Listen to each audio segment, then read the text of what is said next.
So, quick shitty phone video update thing. I'm working on drawing a schematic for that QBus memory card we were talking about.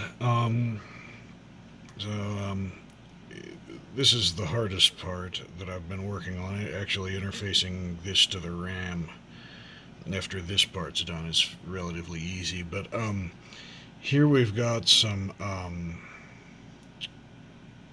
that is not a 74LS00. Why is that mislabeled? That's a 74 74 LS640. It's like a LS245, except it inverts, right?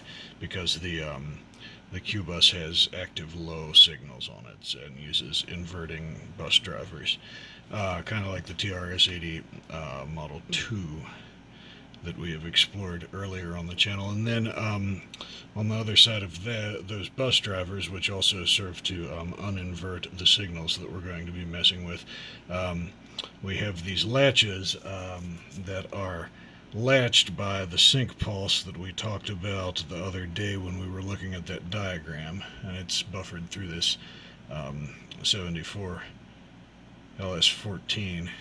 It's all the labels on these chips are wrong. I'll have to fix that. Anyway, and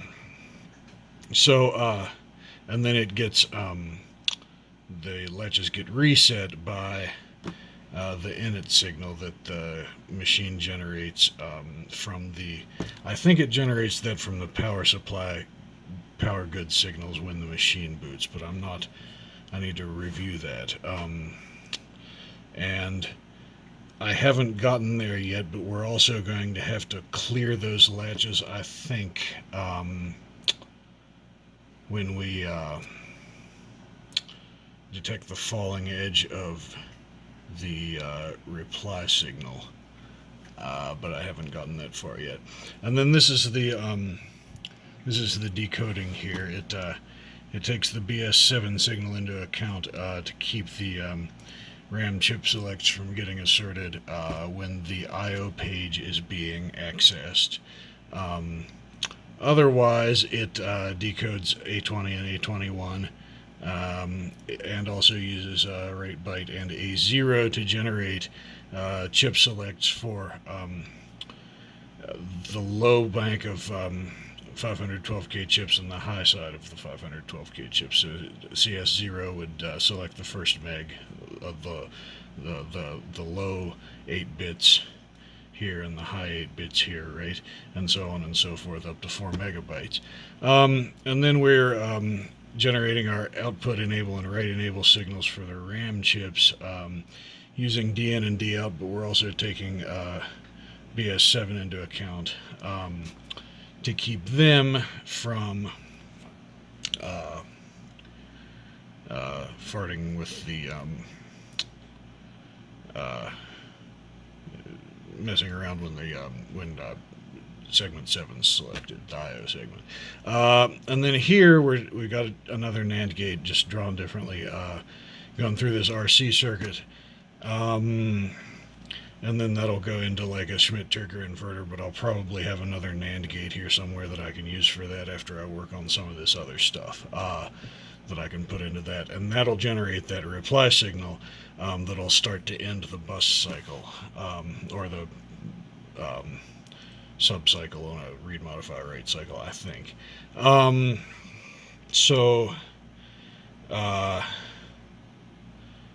I don't know if that RC circuit there will work right or not. That bottom of that capacitor is supposed to be grounded, but I forgot to do that. Anyway, yeah, and there's some jumpers down here that let you mess with dial 16 through 21 to make the card work with 256K or 64K Alliance RAM chips when you're using it in an 18 or a 16-bit bus with that size processor instead of a 22-bit bus with a 22-bit processor. So I've got to generate that reply that finish generating that reply signal, that tells the busmaster that it's time to finish the bus cycle. And I think that I can generate a signal off the falling edge of that that'll tie into the resets on these 8-bit registers to reset that. So I don't know. I think I'm on the right track, but I'm not 100% sure. I need to read back up on the init signal. I don't know if that's something that the processor generates or something that the power supply generates. If there's a separate signal that the power supply generates, we may have to take it into account as well. I'm not sure. All right, that's it for now. See you later.